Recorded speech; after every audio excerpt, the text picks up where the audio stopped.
हमारे साथ शायद ये अभी बहुत ज्यादा हो रहा है। जैसे कि जब आप काम करते हो बिना किसी ड्रामा, बिना किसी मोटिवेशन के, सिर्फ एक सिंपल डिसीजन के साथ कि आज ये काम खत्म करना ही है, फिर आप लैपटॉप खोलते हो, उस पे वो फाइल लोड करते हो जो आपको कंप्लीट करके अगले दिन दिखानी है।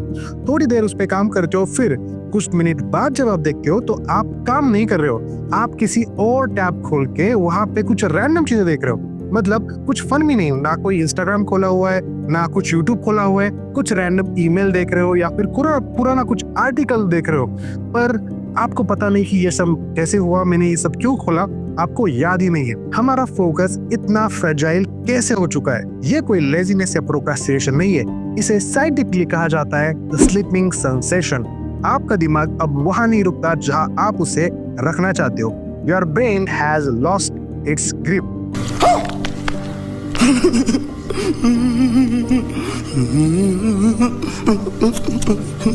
तो आज हम उसी चीज के ऊपर बात करेंगे कि कैसे एक खामोश चोरी जो आपके ब्रेन के साथ हर रोज हो रही है। पिछले 10 सालों में कुछ अजीब हुआ। हम काम तो ज्यादा कर रहे हैं पर आउटपुट हॉलो होता जा रहा है। स्टूडेंट्स दिन भर पढ़ते रहते हैं पर याद कुछ नहीं रहता। ऑफिस वर्कर 9 घंटे बिजी रहते हैं पर प्रोग्रेस जीरो। और इसे साइकोलॉजिस्ट कहते हैं pseudo productivity, constant activity, zero engagement. और हमारा मॉडर्न वर्ल्ड जो डेप्थ को नहीं, रिस्पॉन्सिवनेस को रिवॉर्ड करता है। मतलब क्विक रिप्लाईज, हमेशा व्हाट्सएप पे एक्टिव रहना, कॉल्स, मैसेजेस, मीटिंग्स, ये सारी चीजों को ज्यादा रिवॉर्ड मिलता है, ना कि एक चीज पे फोकस करके काम करके रिजल्ट लाने में। 6 महीने हो गए इस कंपनी में और किसी को पता नहीं चला कि मुझे कुछ नहीं आता है। और पता भी किसे चलेगा, मुझे एक्टिंग बहुत अच्छी आती है, मुझे सिर्फ ये दिखाना है कि मैं बहुत ज्यादा बिजी हूँ। ABCD चाहिए। अरे शाम, वो एक फाइल जरा कंप्लीट करनी थी, वो कर दोगे क्या? नहीं, मैं नहीं करूंगा, मैं बहुत ज्यादा बिजी हूँ। मैं इस कंपनी को बहुत ऊपर तक लेके जाऊंगा, इतना ऊपर तक लेके जाऊंगा, इतना ऊपर तक लेके जाऊंगा कि मुझे भी नहीं देती कि नीचे क्या है। वाह, कितना मेहनती लड़का है। ऐसे लड़कों की जरूरत है इस कंपनी में। एक्चुअली हमने बिजी दिखने के चक्कर में फोकस रहना छोड़ दिया है। हमने सारी चीजें ऊपर से पढ़ना तो सीख लिया, पर उसे गहराई में सोच के उसके ऊपर अमल करना हम भूल चुके हैं। जिस लेवल की इंफॉर्मेशन आज हमें मिल रही है, उस लेवल की इंफॉर्मेशन प्रोसेस करने के लिए हमारा ब्रेन कभी बना ही नहीं था। एक्चुअली इवोल्यूशन ने हमें बनाया था साइलेंट थ्रेट्स को पहचानने के लिए, मतलब कोई शिकारी या और कोई खतरा। और उस समय फोकस हमारा सर्वाइवल टूल था। पर आज के दिन हमारे दिमाग को इतनी ज्यादा इंफॉर्मेशन ग्रास्प करनी पड़ती है कि वो पागलपन की लेवल पार कर चुका है। और हमारा दिमाग हर रोज बहुत सारी चीजें हैंडल करता है, जैसे कि मल्टीपल सोशल मीडिया लेयर के messages, rapid switching off task, दिन भर में 100 छोटे छोटे डिसीजन मेकिंग, और आपके जो नोटिफिकेशन फोन पे आते हैं जो इंटेंशनली आपका ध्यान भटकाने के लिए डिजाइन किए जाते हैं, वो भी आपका दिमाग झेलता है हर रोज। ये मॉरल फेलियर नहीं है, ये एक्चुअली बायोलॉजिकल मिसमैच है। अगर आप 10,000 साल पुराने हार्डवेयर पे 2025 का लेटेस्ट और हेवीएस्ट सॉफ्टवेयर चलाओगे तो ब्रेन तो क्रैश करेगा ही। और सबसे बड़ा झूठ जो हमने खुद से बोला हुआ है या फिर इन बड़े बड़े कॉर्पोरेट ने हम पे थोपा हुआ है, वो है मल्टीटास्क।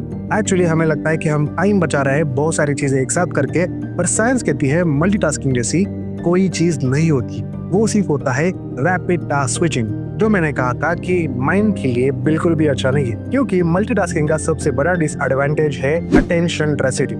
जब आप टास्क ए से टास्क बी पे स्विच करते हो तो आपका दिमाग पूरी तरीके से स्विच नहीं कर पाता, उसका एक छोटा सा हिस्सा अभी भी टास्क ए पे अटका होता है। और ये अटका हुआ हिस्सा जिसे हम रेसिड्यू मेमोरी कहते हैं, वो आपकी परफॉर्मेंस धीरे धीरे डिग्रेड करता रहेगा। इसीलिए वो क्विक नोटिफिकेशन जो आपको लगा सिर्फ आपने 5 सेकंड में देके खत्म कर दी, वो कभी भी 5 सेकंड की नहीं होती।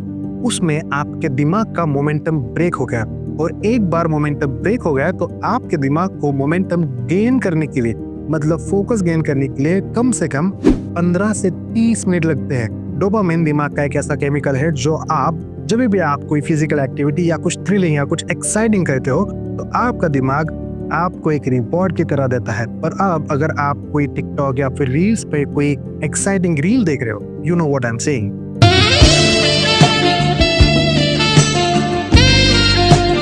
तो फिर आपका दिमाग आपको रिवॉर्ड देता है डोपामिन का। डोपामिन सिर्फ एंटिसिपेशन है कि आपकी जिंदगी में कुछ इंटरेस्टिंग हो सकता है। एक्चुअल विलन है फ्रीक्वेंसी ऑफ सिक्रीशन, मतलब आपका दिमाग कितनी बार डोपामिन सिक्रेट कर रहा है। आजकल की सारी मॉडर्न एप्स जैसे कि इंस्टाग्राम, फेसबुक ट्रेंड है वेरिएबल रिवॉर्ड सिस्टम पे।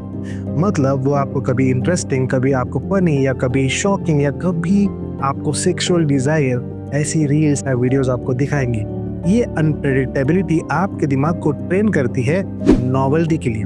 नॉवेल्टी मतलब नयापन। आपके दिमाग को अब हर 5 सेकंड में कुछ ना कुछ नया देखने के लिए चाहिए। जब आपका दिमाग हाई फ्रीक्वेंसी नॉवेल्टी का आदी हो जाता है तो उसे डिलेड रिवॉर्ड जैसे कि पढ़ाई, थिंकिंग और राइटिंग, ये सारी चीजें बोरिंग लगने लगती है। इसलिए नहीं कि वो मुश्किल है, पर इसलिए कि उनका रिवॉर्ड कर्व फ्लैट होता है। पर अब आप सोचोगे विशाल, ये सब तो हो गए प्रॉब्लम्स, पर इन सारी चीजों का सॉल्यूशन क्या है? The first solution is kill the switching. अगर आप एक काम कर रहे हो तो एक ही काम पे फोकस करो, ज्यादा मल्टीटास्किंग करने की सोचो मत। The second solution is the boredom trip, मतलब अपने खाली मोमेंट्स को स्क्रीन से मत भरो।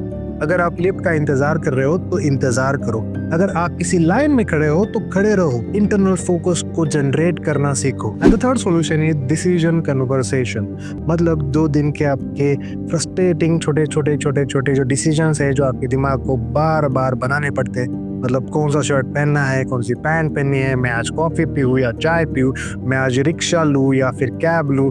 इन सारी चीजों को ऑटोमेट करके रख दो। फोकस एक कैपेसिटी है जिसे वापस फिल किया जा सकता है। ये स्लो होगा, ये बोरिंग होगा, पर ये पॉसिबल है। जिस दिन आप एक पूरा चैप्टर बिना आपके फोन को हाथ लगाए पढ़ लोगे, उस दिन ये समझ लेना कि आपका दिमाग अपनी ग्रिप वापस गेन कर रहा है। द रियल क्वेश्चन ये नहीं है कि why can't I focus, the real question is आपका एनवायरनमेंट आपको किस चीज के लिए ट्रेन कर रहा है? फास्ट, रिएक्टिव, फ्रैगमेंटेड अटेंशन के लिए, या स्लो, डिलिबरेट या सस्टेन्ड अटेंशन के लिए?